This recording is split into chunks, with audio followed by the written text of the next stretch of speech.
आप सभी का स्वागत है। सभी वीज़ा रिफ्यूज़ल्स की सबसे बड़ी वजह क्या है? कौन सी वो वजह है, कौन सा वो कारण है जिसकी वजह से वीज़ा सबसे ज़्यादा रिफ्यूज़ होते हैं? चाहे आपने किसी भी कंट्री का वीज़ा लगाया हो सकता है आपने शेंगेन एरिया में लगाया हो, यूके में लगाया हो या ऑस्ट्रेलिया, न्यूज़ीलैंड में आपने अप्लाई किया हो, आपको रिफ्यूज़ल मिला हो, कनाडा, यूएस में ऐसा देखने को मिला हो, कहीं भी, राइट? तो ऐसा कौन-सा फैक्टर है जो सबसे बड़ा कारण है वीज़ा रिफ्यूज़ल का? कितना भी अच्छा कर लो, कुछ भी कर लो, लेकिन अगर वो फैक्टर बीच में आ गया, तो अच्छी से अच्छी प्रोफाइल खराब हो जाती है।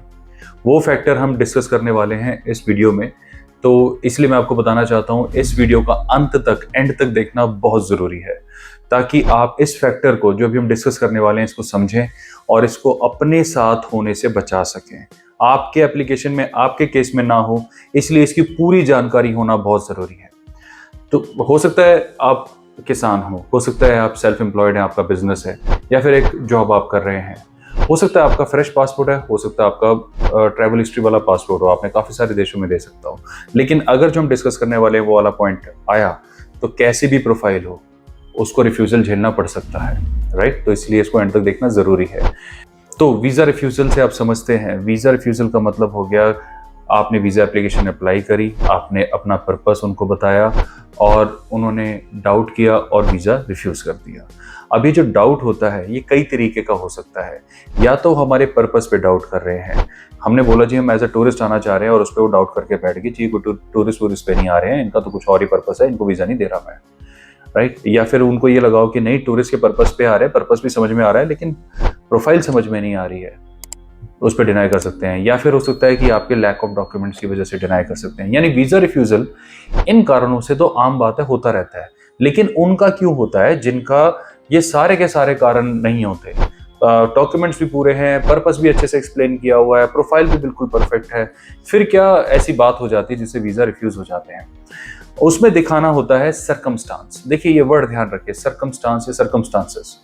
सर्कमस्टांसेस कैसे हैं? ये सर्कमस्टांसेस वाला जो फ्रेज है ना, ये सबसे बड़ा रीजन है किसी भी वीजा रिफ्यूजल में। आप देखेंगे majority of the visa refusals, more than 70% visa refusals में सर्कमस्टांसेस वाला पॉइंट डायरेक्टली या इनडायरेक्टली इन्वॉल्व होता ही होता है।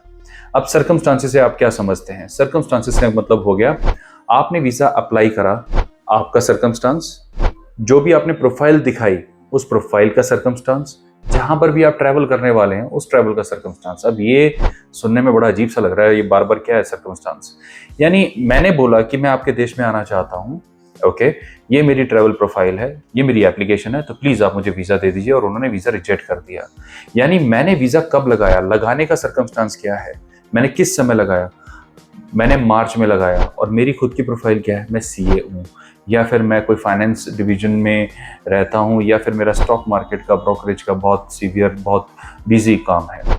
ऐसे ऐसे केस में फाइनेंशियल ईयर जब इंडिया में ख़त्म हो रहा होता है मार्च में, मैंने वीज़ा लगाने का क्यों सोचा जबकि मैं बहुत ज़्यादा बिजी हूँ? यानी ऐसे टाइम पे, राइट? दूसरा, हो सकता है कि मेरे बच्चे हों, हो सकता है मेरे बच्चे बड़े हो चुके हैं, उनके बोर्ड एग्जामिनेशन हो, तो बोर्ड एग्जामिनेशन के टाइम पे मैंने बोला मैं अपने बच्चों को लेकर जा रहा हूँ बाहर घूमने के लिए, तो ये बात डाइजेस्ट नहीं होती, यानी सर्कमस्टांस यहाँ पे फेल होता नजर आता है, चाहे मेरा जितना भी अच्छी प्रोफाइल हो, उस केस में भी जो रिजल्ट है वो नेगेटिव वे में जा सकता है।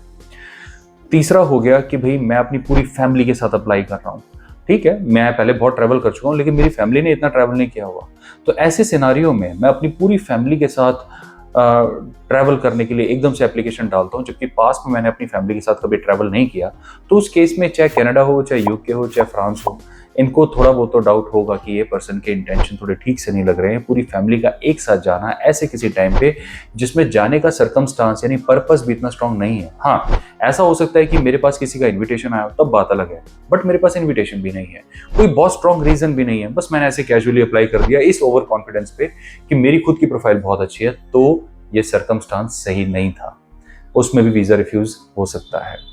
इसीलिए पूरी फैमिली का एक साथ ट्रैवल करना ज़्यादातर एडवाइजेबल नहीं होता। मैं ये नहीं कह रहा बिल्कुल वीज़ा नहीं लगते, बिल्कुल लगते हैं, पूरी फैमिली के भी लगते हैं, लेकिन यहाँ पर गेम होती है प्रोबेबिलिटीज़ की। अगर आपकी प्रोबेबिलिटी ज़्यादा है वीज़ा मिलने की, या प्रोबेबिलिटी कम है वीज़ा मिलने की, या अप्रूवल की ज़्यादा है, तो उसके ऊपर, प्रोबेबिलिटी के ऊपर हम लोग जाते हैं। तो यानी वीज़ा रिफ्यूज़ल के चांसेस ज़्यादा होते हैं ऐसी प्रोफाइल में, लेकिन अप्रूव भी कभी कभी हो जाते हैं, राइट? इसके अलावा एक ऐसे सर्कमस्टांस को मैं बताना चाहता हूँ जो बड़ा ही कॉमन है, आपको सुन के लगेगा ये पता तो था लेकिन कभी हमने सोचा नहीं कि इसका इतना इम्पैक्ट हो सकता है।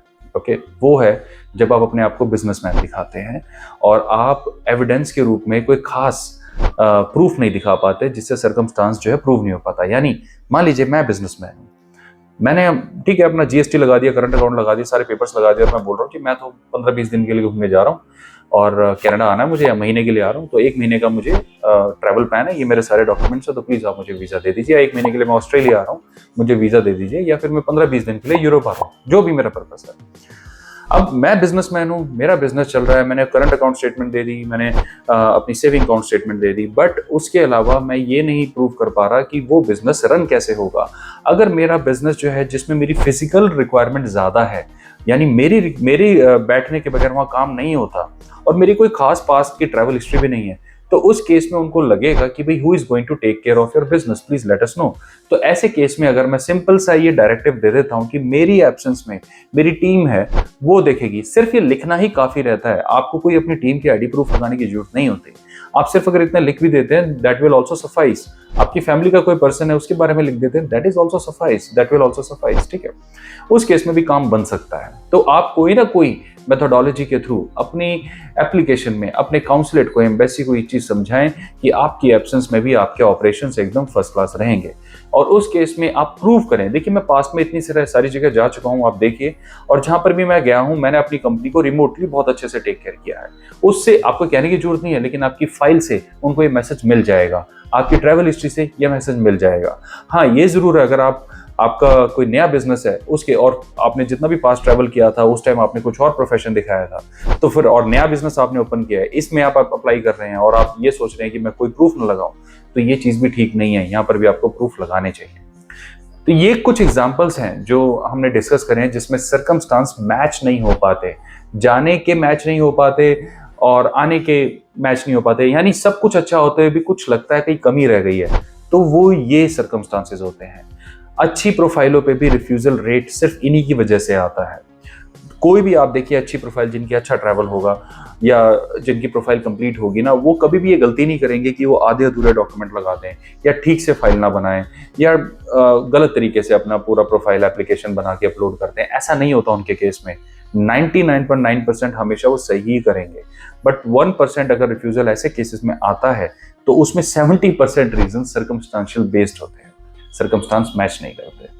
कई बार ऐसा भी आपने देखा होगा, ये तो हम खैर पहले भी डिस्कस कर चुके हैं, कि मैंने बोला कि मेरी ये ट्रैवल आइटनरी है, मैं कड़कती ठंड में, इतनी बर्फ गिर रही है उस टाइम पे मैं बोल रहा हूँ मैं तो वहाँ पे साइट सीइंग करूंगा जी, इतनी सारी डेस्टिनेशन देखूंगा, यहाँ जाऊंगा, यहाँ जाऊंगा, यहाँ जाऊंगा, जबकि पूरा एरिया फ्रीज होता है।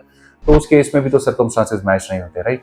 तो यहाँ पर जो सर्कमस्टांशियल एविडेंस है वो एक इंपॉर्टेंट रोल प्ले करता है किसी भी वीजा एप्लीकेशन के रिजल्ट को इन्फ्लुएंस करने में, इसलिए हमें इस चीजों का थोड़ा सा ज्यादा ध्यान देना चाहिए। तो मुझे उम्मीद है इस छोटी सी वीडियो के थ्रू एक ये बड़ा ही इंपॉर्टेंट एस्पेक्ट समझने में आपको थोड़ी बहुत इस वीडियो ने हेल्प की होगी, डेफिनेटली की होगी। अगर आप कहीं पर भी वीजा अप्लाई करना चाहते हैं तो इस चैनल पे ढेरों इन्फॉर्मेशन है जिसको यूज करके आप घर बैठे, आपको हमारे पास भी आने की जरूरत नहीं है, घर बैठे खुद वीजा अप्लाई कर सकते हैं। बट फिर भी अगर आप हमारी हेल्प लेना चाहते हैं या प्रोफेशनल असिस्टेंस लेना चाहते हैं, आप चाहते हैं हम आपके बिहाफ पे वीजा अप्लाई करें, तो इन दी हुई कॉन्टैक्ट डिटेल्स पे आप हमें एनी टाइम मैसेज कर सकते हैं और वर्किंग आवर्स में कॉल कर सकते हैं। अपना समय देने के लिए बहुत बहुत धन्यवाद। बहुत जल्द फिर मिलेंगे। ओके।